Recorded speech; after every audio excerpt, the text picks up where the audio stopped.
Olá, queridos, tudo bem? Eu espero que sim. Mais uma vez por aqui para a gente dar continuidade às nossas aulas, né? Hoje nós estamos aqui para iniciar a aula 7, que fala sobre o temor do Senhor, né? E esse tema é muito impactante e transformador, porque ele fala sobre algo que muitas vezes nós não nos damos conta que estamos deixando de fazer, estamos deixando de zelar por isso, certo? Então, lá em Eclesiastes 12:13 diz assim: de tudo o que tem ouvido, a suma é: teme ao Senhor e guarda os seus mandamentos, porque isso é o dever de todo homem. Amém? Primeira coisa que a gente tem que entender sobre essa aula de hoje é o significado dessa palavra temor.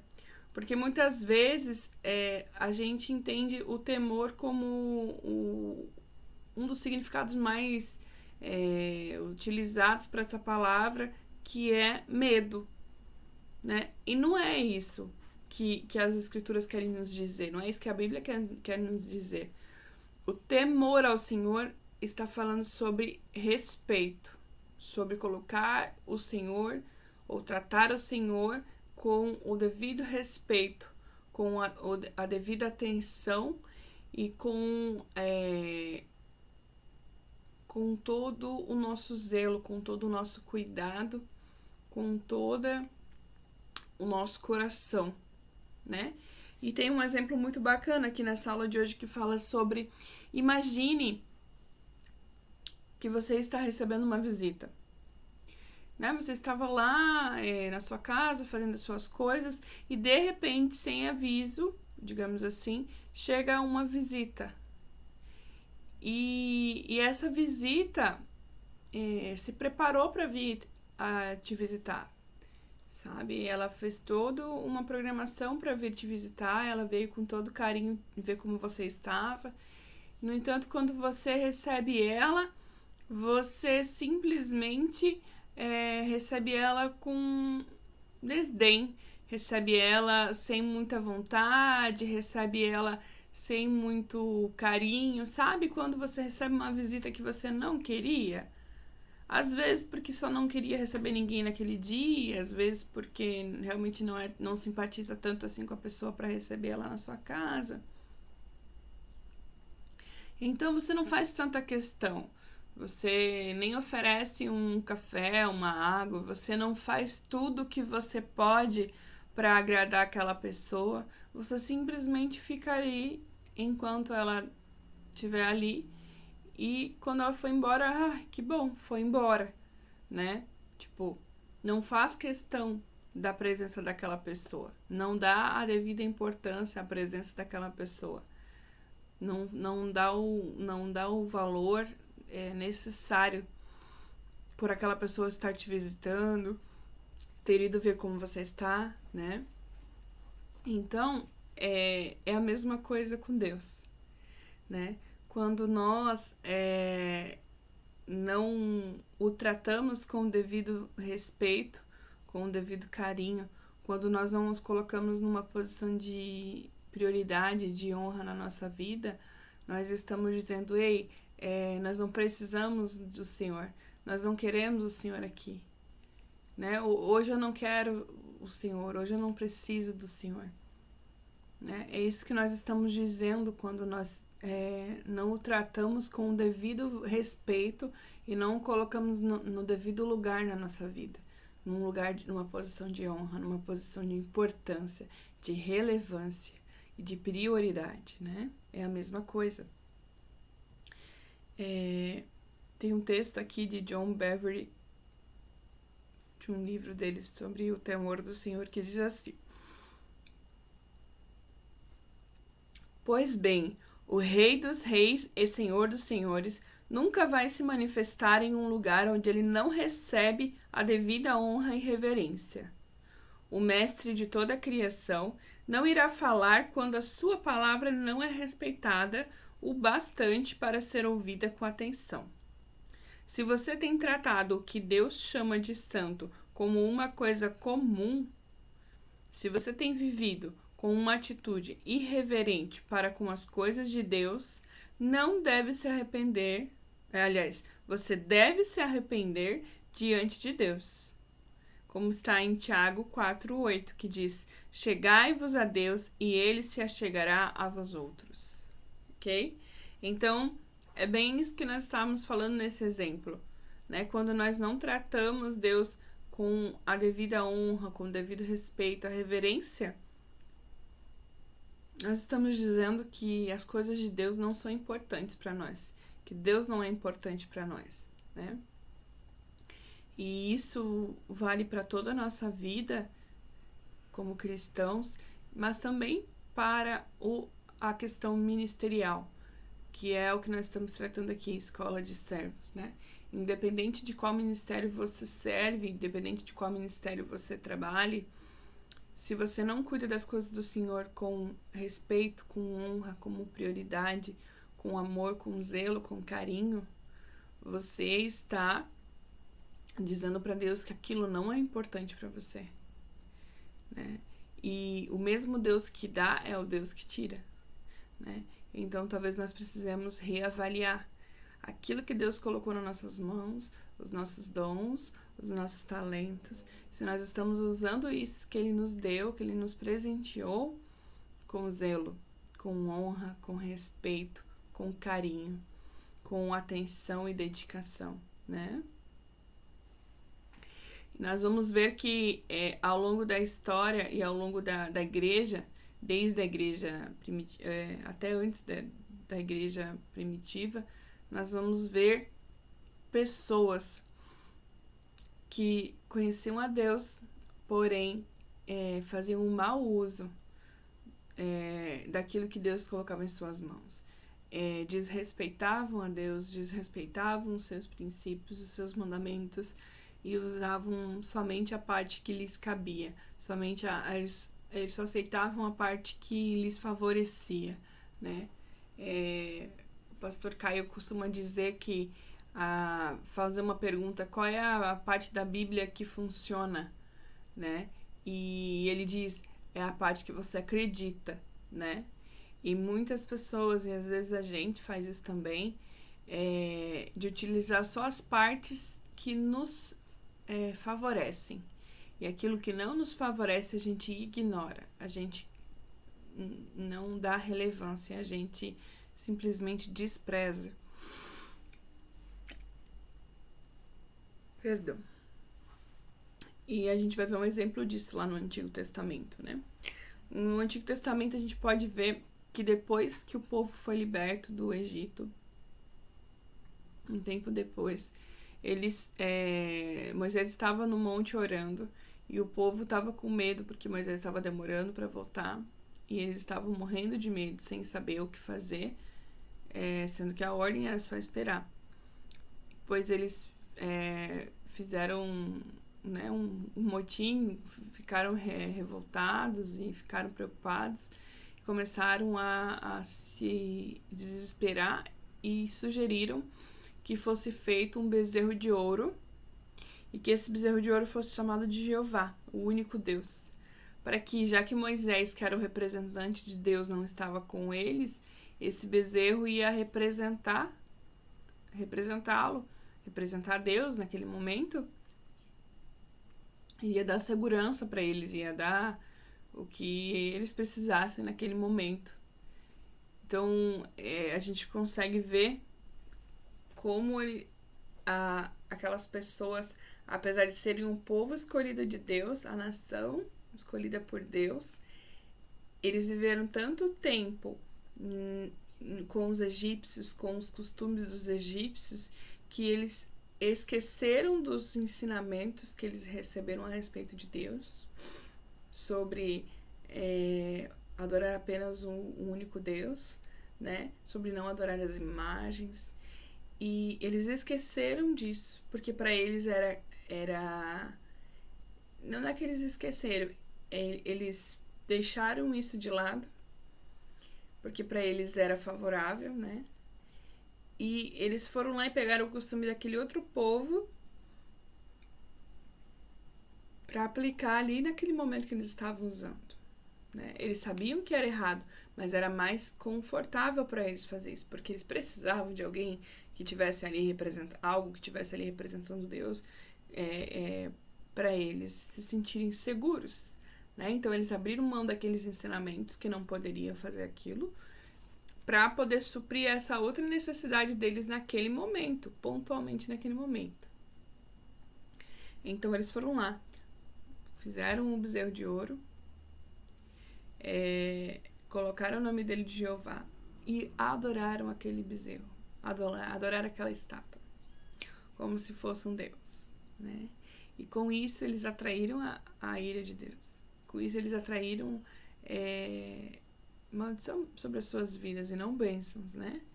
Porque quando a gente fraciona os ensinamentos de Deus dessa forma, utilizando o que nos convém e não utilizando o restante, nós estamos como é que fala? Barganhando com Deus. E Deus não barganha com ninguém. O que está escrito, o que é certo, o que é errado, independente das circunstâncias, né?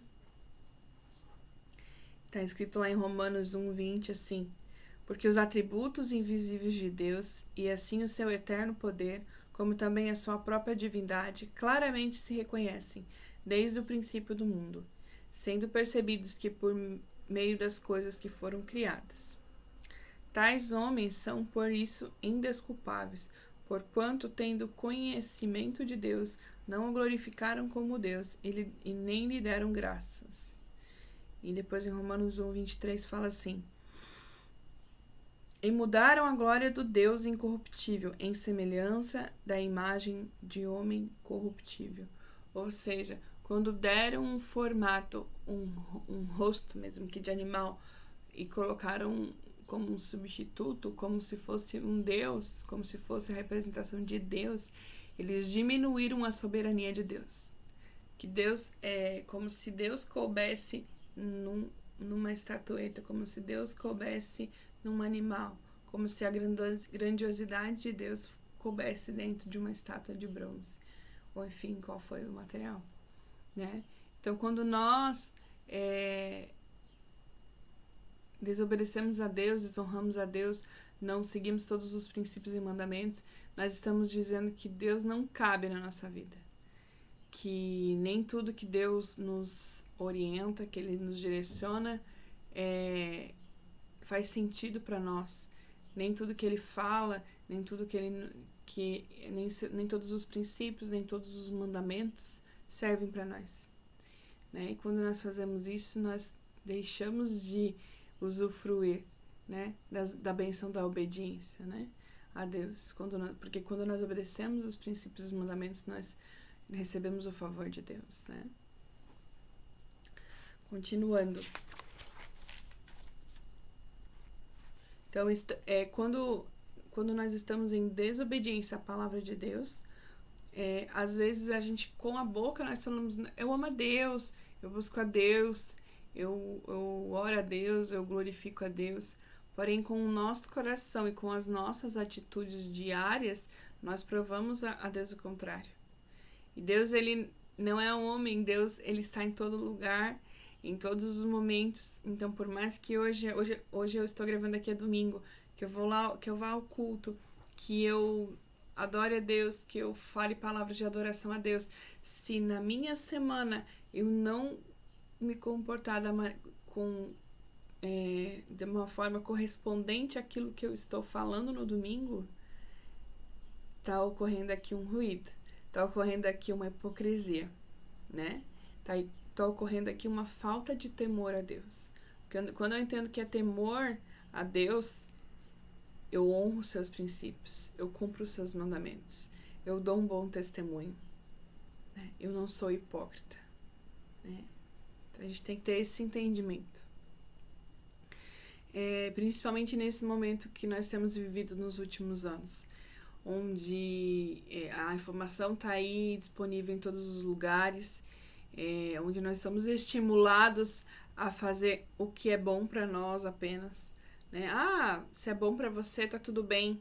se faz bem pra você, tá tudo certo você fazer isso. E não é assim que funciona, não é assim, não é o que Deus espera de nós, né? A mídia, ela tá aí todos os dias dentro da nossa casa, dizendo que nós temos que nos revoltar, dizendo que não podemos aceitar as injustiças, não podemos aceitar a corrupção. E realmente nós não podemos ser coniventes com isso. Nós não podemos olhar para isso, para os nossos governantes fazendo as coisas erradas e achar que está tudo bem. Realmente nós não podemos compactuar com isso. Mas nós também não podemos ir contra as nossas autoridades. Porque a palavra de Deus diz que toda autoridade, que não há autoridade se não for delegada por Deus, né? Então, apesar de nós não concordarmos, e não temos que concordar mesmo, com roubo, lavagem de dinheiro, corrupção, violência, enfim, tudo isso, nós não temos que concordar, mas nós não podemos nos levantar em rebeldia contra os nossos governantes. A palavra de Deus diz que nós devemos orar pelos nossos governantes, né? E deixar que Deus se encarregue, porque cada um de nós vai acertar as contas com Deus, cada um de nós vai prestar conta da sua vida para Deus. Então somos nós que temos que crucificar os governantes, as pessoas que estão fazendo as coisas erradas no nosso país. É Deus, né? A própria lei da semeadura vai devolver para eles o que eles têm plantado, né? Isso é um fato, isso é inegociável. Aquilo que se planta, colhe. Agora, depois, mais tarde, ou no dia, né, do juízo, no dia em que nós fomos, em que nós passarmos pelo grande tribunal, nós seremos julgados pelas nossas atitudes. Então não cabe a nós, né, fazermos justiça com as próprias mãos, difamar, nos revoltar, nos rebeliar, agredir, fazer esse tipo de coisa, não cabe a nós, né?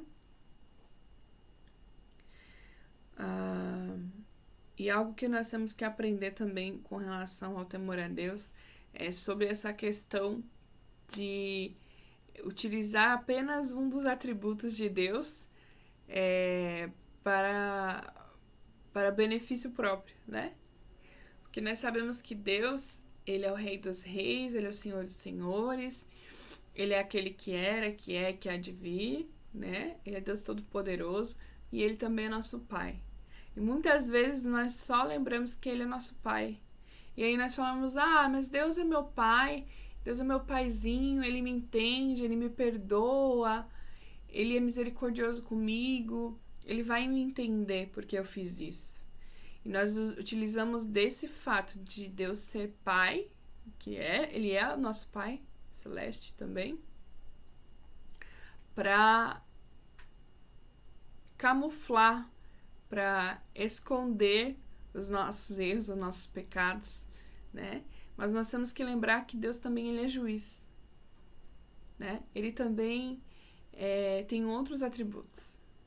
Então nós não podemos agir apenas como se ele fosse o nosso pai terreno aqui, que tudo ele vai relevar, que tudo ele vai aceitar, que tudo tá tudo bem fazer as coisas erradas, porque ele é pai, ele vai entender, e ele me ama, ele continua me amando. Sim, ele continua nos amando quando nós pecamos. Porém, nós recebemos a consequência dos nossos pecados. Nós somos responsáveis pelo aquilo que nós escolhemos e decidimos fazer, né? Então nós temos que ter isso, né? Porque quando nós olhamos para Deus só como um paizinho, nós olhamos para ele como se ele fosse apenas uma pessoa que nós podemos pedir qualquer coisa e ele vai nos dar, e que nós podemos fazer qualquer coisa e que ele vai nos perdoar. E aí nós vivemos uma vida como um filho mimado, né? Tá tudo bem, eu fiz isso, tá errado, mas meu pai entende. Ou, eu preciso disso, eu vou lá pedir pro meu pai então, porque ele vai me dar o que eu preciso. Né? Nós vivemos como crianças mimadas, que só servem para dar desculpa e que só servem para pedir coisas, né? E não é isso, não é esse o objetivo de Deus para conosco. Não é esse tipo de relacionamento que Deus tem conosco. Não é isso que os princípios e os mandamentos nos ensinam, né? E com isso, entrando ali no outro tópico que fala sobre a graça distorcida, né?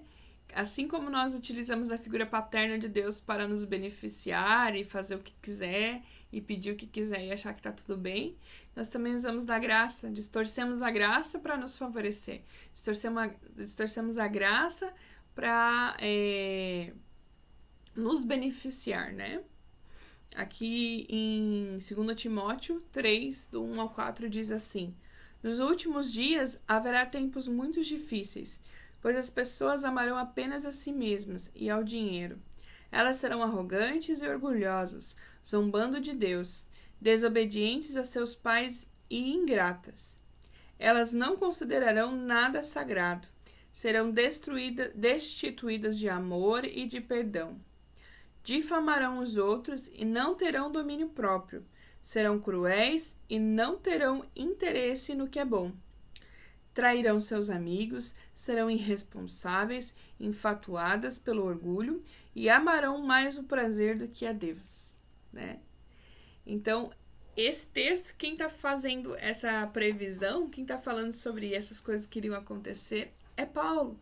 Paulo lá atrás já previa isso, que isso iria acontecer, né? Porque ele já via sinais disso naquela época, né? E ele já traz essa previsão. E é o que nós temos visto cada vez mais nos nossos dias, né? Aqui fala sobre as pessoas serem arrogantes, sobre amarem o dinheiro.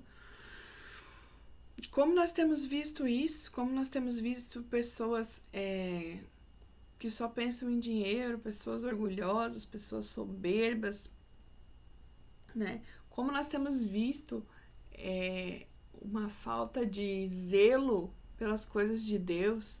Antigamente, mesmo que você não frequentasse uma igreja, seja ela católica ou pentecostal, independente, tinha-se um zelo para falar sobre Deus, tinha-se um zelo para falar sobre a igreja, sobre um sacerdote, sobre um pastor. Hoje em dia é banalizado. A fé é uma coisa banal hoje em dia. A fé é algo que as pessoas não respeitam mais, né? Nada que é sagrado as pessoas respeitam, sabe? Eu vou dar um exemplo que talvez seja simples, mas é algo que eu ouvia quando era criança e hoje em dia eu não vejo mais. Eu lembro que quando a gente sentava na mesa para comer, não podia, os homens principalmente, assim, né? Não podiam sentar na mesa sem camisa, não podiam sentar na mesa de boné, porque era uma falta de respeito, porque a mesa era um lugar sagrado, porque estar sentado à mesa com a família para comer era uma coisa sagrada, né? E nós aprendemos com Jesus sobre a Santa Ceia, né? Sobre essa sentar em comunhão. E isso era uma coisa que eu sempre ouvi desde criança. E hoje em dia eu vejo, até mesmo assim, às vezes em almoços de família, final do ano, que a família toda tá lá, as pessoas sentam de qualquer jeito na mesa. Um fala, o outro fala e não dão. Não se faz mais uma prece, não se tem mais um zelo, não se tem mais um cuidado. Fala de qualquer maneira, brigam à mesa, sabe? Não tem mais respeito com essa questão. Porque, né? E eu brinco muito que eu acho que nasci na década errada, porque eu ainda prezo muito por isso. Eu fico assustada quando uma criança ou um adolescente começa a berrar na mesa, começa a gritar, ou começa a querer brincar, ou comer de qualquer maneira, sem um respeito ali na mesa. Eu falo, gente, é a hora da refeição, é um momento sagrado.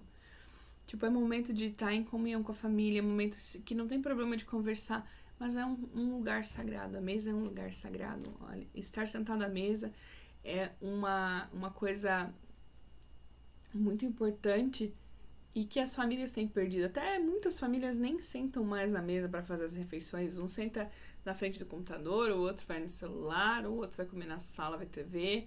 Então, né, é um exemplo bobo, mas que é algo que não se vê mais. E é uma coisa tão simples, sentar em ordem ao redor de uma mesa, fazer uma prece ou sentar e ter uma conversa agradável, né, entre os familiares, fazer uma refeição tranquila, e a gente muitas vezes não vê mais isso. Imagine as coisas de Deus, imagine as coisas sagradas do Senhor.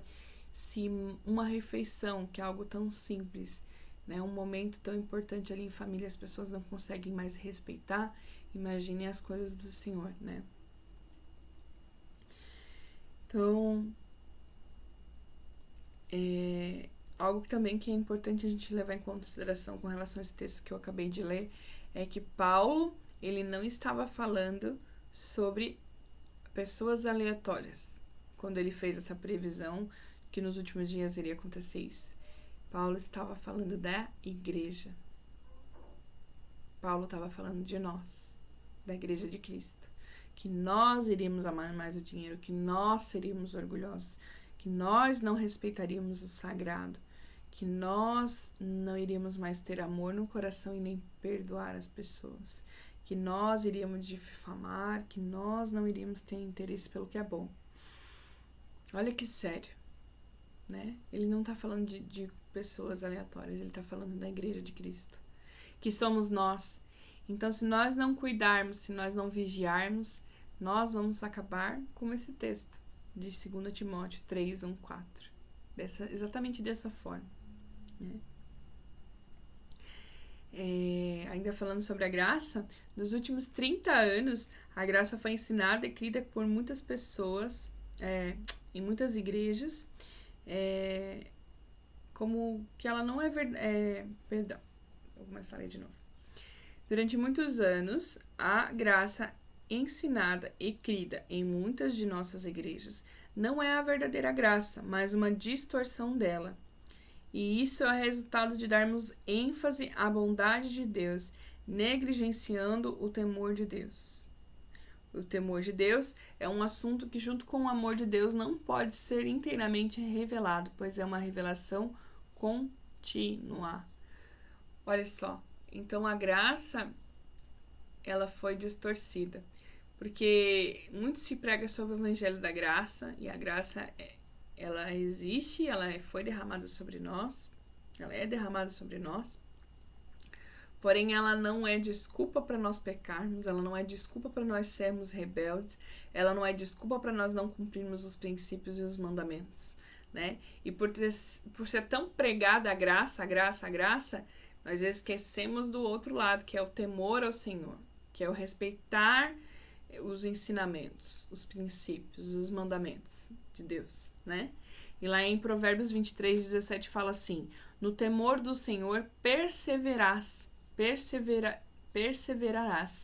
todo o dia, né? E o textinho que eu li antes aqui fala que o amor de Deus e o temor de Deus, ele não pode ser revelado totalmente. Por que ele não pode? Porque todos os dias nós temos, quando nós buscamos isso, né, a revelação do amor de Deus. Todos os dias nós temos a revelação sobre o temor de Deus. Nós temos que buscar todo dia o amor e o temor de Deus. Amar a Deus, saber que somos amados a Deus, respeitar, honrar a Deus, colocar Deus num lugar de relevância na nossa vida, e não de desprezo, né? Não de um lugar de pouca importância, certo? Então essas duas coisas nós temos que fazer todos os dias: buscar a Deus, amar a Deus, ter o temor de Deus, das coisas de Deus, né? Isso é a nossa balança, é o nosso equilíbrio, nem pouco amor e nem pouco temor. Os dois têm que caminhar juntos. Todos os dias nós temos que buscar essas duas coisas, o amor e o temor de Deus, né? Então, quando a doutrina do amor de Deus não é equilibrada com o entendimento do temor, o resultado é um erro. Do mesmo modo que quando o temor de Deus não é equilibrado com o amor, também é um erro, né? Então, essa balança ela tem que estar equilibrada entre o amor e o temor. Como está lá em Romanos 11, 22. Considerai, pois, a bondade e a severidade de Deus. Então, né, tanto o amor quanto o temor, eles são necessários em qualquer um dos dois. Quando nós ficamos sem qualquer um dos dois, nós temos um desequilíbrio na nossa vida, né? Em todas as áreas da nossa vida. Então, nós temos que buscar pelas duas coisas diariamente, o amor e o temor. Tá? Algo que também tem ocorrido muito nesse tempo que nós temos vivido é a questão de nós temermos mais a homens do que a Deus, né? Eu dei o exemplo lá no começo, falando sobre o povo de Israel, depois de ser liberto, estavam passando por um momento de desespero, Moisés não voltava, eles, enfim, criaram o bezerro de ouro, né? Colocaram uma estátua no lugar de representando Deus ali. E hoje em dia, talvez nós, como cristãos, já aprendemos isso e não fazemos mais estátuas, né? Não usamos mais estatuetas de barro, seja do que quer que seja, para representar a Deus. Porém, nós temos feito isso com homens. Nós temos colocado homens como um representante de Deus e não da forma mais saudável possível. Nós estamos falando aqui temos tanto temor a homens e pouco temor a Deus.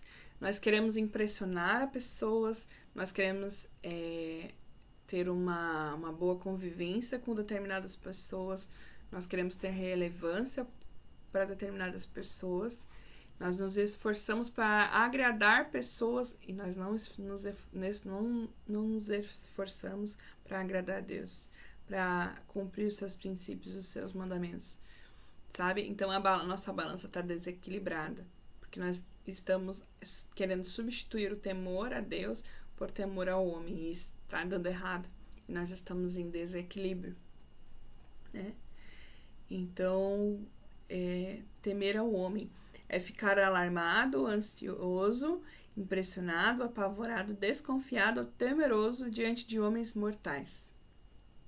E a diferença, né? O que é o temor ao Senhor? Inclui o respeito e a reverência a Ele, mas não se limita a isso, pois somos ensinados a temermos na sua presença.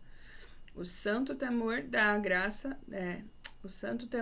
a Deus o lugar de glória, honra, reverência, ações de graças, louvor, preeminência que Ele merece. Ou seja, observe que é o que Ele merece e não o que nós achamos que Ele merece. Né? Então, muitas vezes nós estamos com essa questão equivocada dentro de nós. Eu acho que Deus merece isso, mas se você for para as Escrituras, você vai entender que Deus merece muito mais do que aquilo que você está imaginando, né? Então, às vezes, o que precisa mudar é a nossa visão sobre quem é Deus, para que nós possamos ter o devido temor e o devido amor de Deus. Amém? Aqui tem alguns textos que eu vou passar para vocês estarem lendo, tá? Falam sobre as bênçãos de temer a Deus. Como nós somos abençoados quando nós tememos a Deus, tá? Então, vamos lá. Vocês vão anotando aí e vão fazendo essas leituras, tá? Porque se nós formos ler todos esses textos aqui, o vídeo não vai conseguir concentrar num vídeo só, tá? Então, a letra A, primeira bênção, né? Posiciona o nosso coração para receber respostas. Está lá em Hebreus 5, 7. Tá? Letra B. Assegura que a grande bondade de Deus é abundante. Está lá em Salmos 31, 19. C. Promete proteção angelical. Está em Salmos 34, 7. Letra D. Garante a atenção contínua de Deus. Salmo 36, 18. Fornece a sua... letra E. Fornece a sua provisão. Está em Salmos 34, 9. Letra G. Promete proteção. Salmos 115, 11. Letra H. Realiza nossos desejos e nos livra do mal. Está em Salmos 145, 9. Letra I. Dá sabedoria, entendimento e administração do tempo. Provérbios 9, 10, 11. Letra J. É a nossa confiança e proteção diante da morte. Está em Provérbios 14, 26, 27. Letra K. Traz paz à mente. Provérbios 15, 16. Letra L. Resulta em plena satisfação. Está em Provérbios 19, 23. Letra M.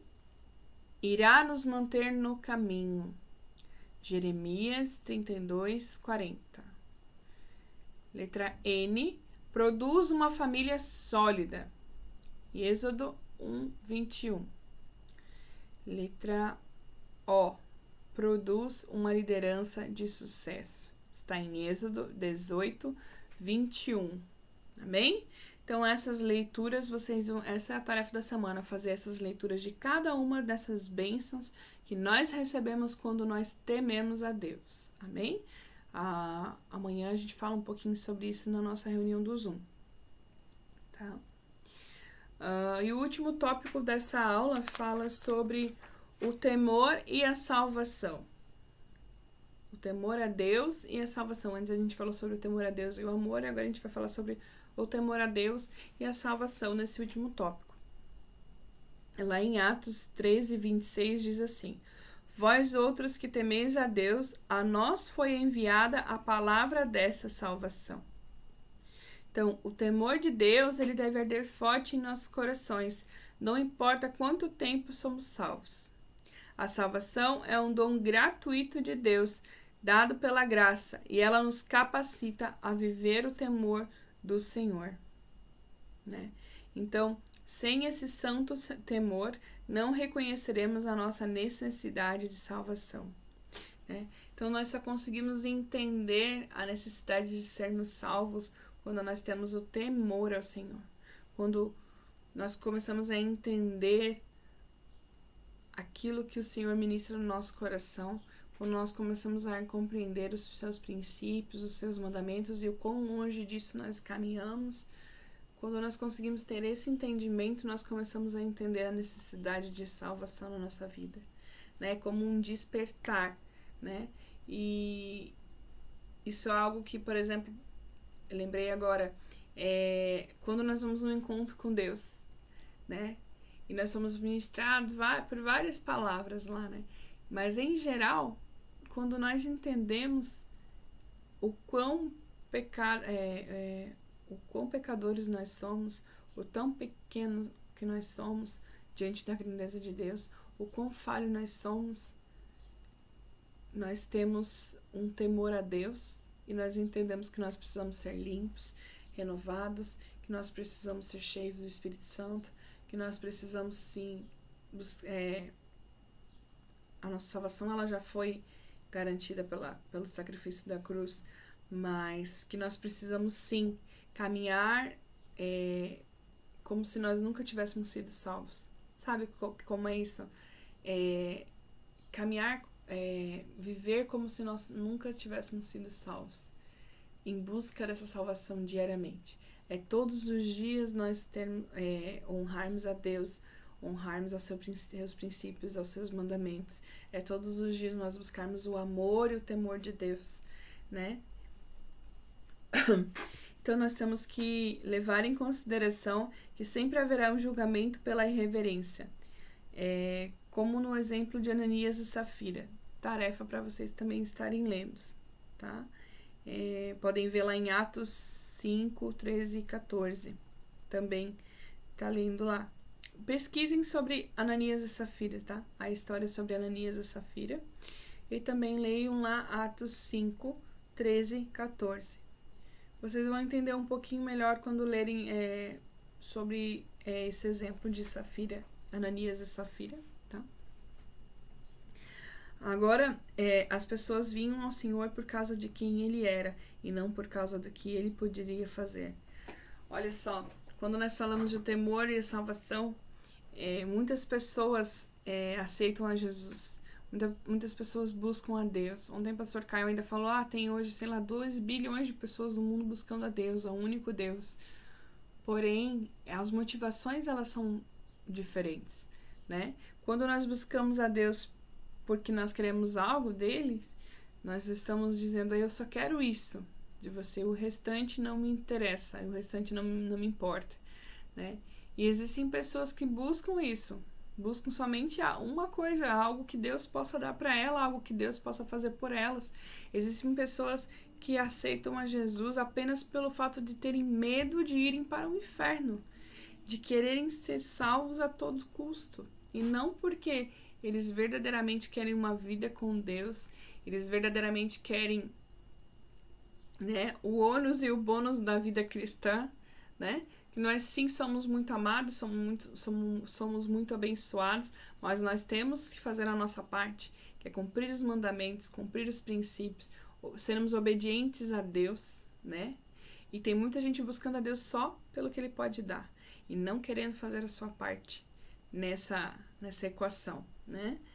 Então, e tem muitas pessoas, eu já ouvi, não lembro qual foi o pastor dando um testemunho falando sobre isso, que uma pessoa tinha tanto medo, mas tanto medo de ir pro inferno, ela tinha tanto medo do inferno, que ela aceitou Jesus só para ela ser salva e não ir pro inferno. Ou seja, o resto da vida dela não importa. Se ela fosse salva, para ela era o bastante, né? E existem pessoas assim. Existem pessoas que vão buscar a Deus, que aceitam a Deus só porque querem uma cura, só porque querem uma bênção financeira, só porque querem ser bem-sucedidos, só porque querem um filho, ou porque querem alguma coisa em específico. Enfim, seja qual seja a situação. Seja qual for a situação. Existem pessoas buscando a Deus assim. E se nós não cuidarmos, se nós não vigiarmos, nós vamos ser uma dessas pessoas. Se já não somos, vamos ser uma dessas pessoas que busca a Deus apenas porque Ele pode nos dar algo. Porque Ele pode nos dar a salvação, porque Ele pode nos dar uma bênção financeira, porque Ele pode nos dar algo que nós queremos, que nós precisamos e ponto final.